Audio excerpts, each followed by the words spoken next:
In September 1996, Hurricane Fran slammed into the Carolinas. In the storm's aftermath, Georgia power worker Rick Moncrief was assigned to clear downed power lines in North Carolina. He was on a rooftop trying to pull a line from under a fallen tree when the line snapped. He fell backwards and landed headfirst on the concrete driveway. He was flown to Duke Medical Center. His wife, Donna, was told to prepare for her husband's funeral.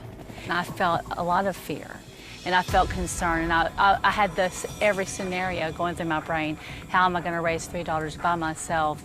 I'm too young to be a widow. You name it, those kind of thoughts came through my head. Rick had several broken ribs, and his brain was hemorrhaging.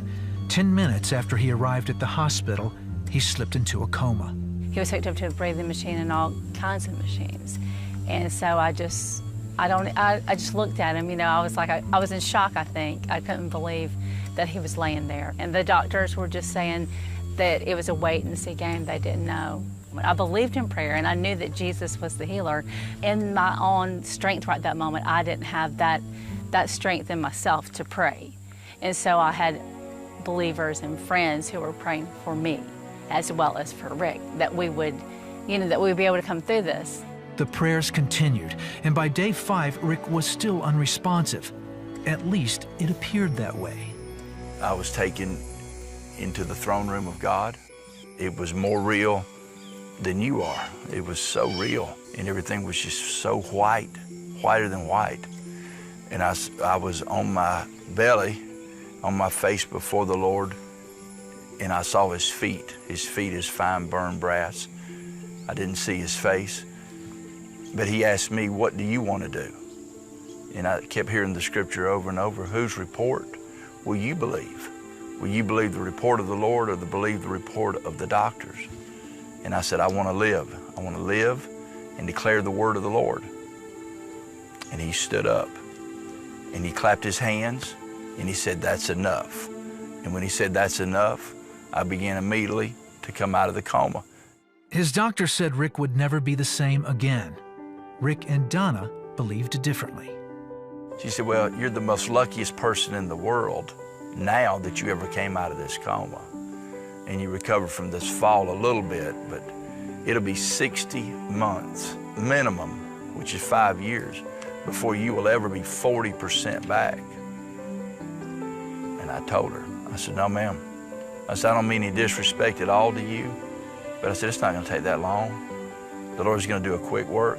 During rehab, Rick says he read Psalms in the Bible, and he and Donna joined their friends and family in prayer. I was believing for the healing, and my friends were believing for the healing, because we believe by his stripes we are healed. Each day his health improved, and after just 27 days of rehab, Rick had a 95% recovery. When I came back to work at the power company in the early part of 1997, I came back to work full duty.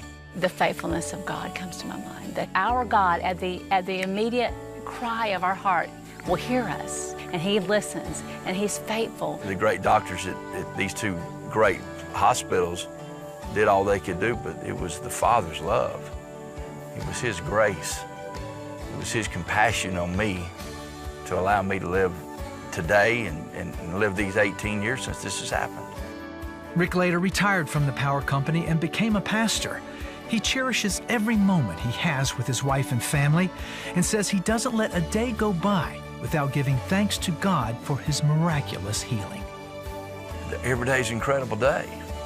Every day is just, there's always a lot to be thankful for. I'm just thankful that I feel better today than I did yesterday. I'm thankful today that I'm able to stand up. I'm thankful today I don't have a massive headache this morning. I'm thankful today that I'm able to breathe by myself without a machine. I'm just thankful.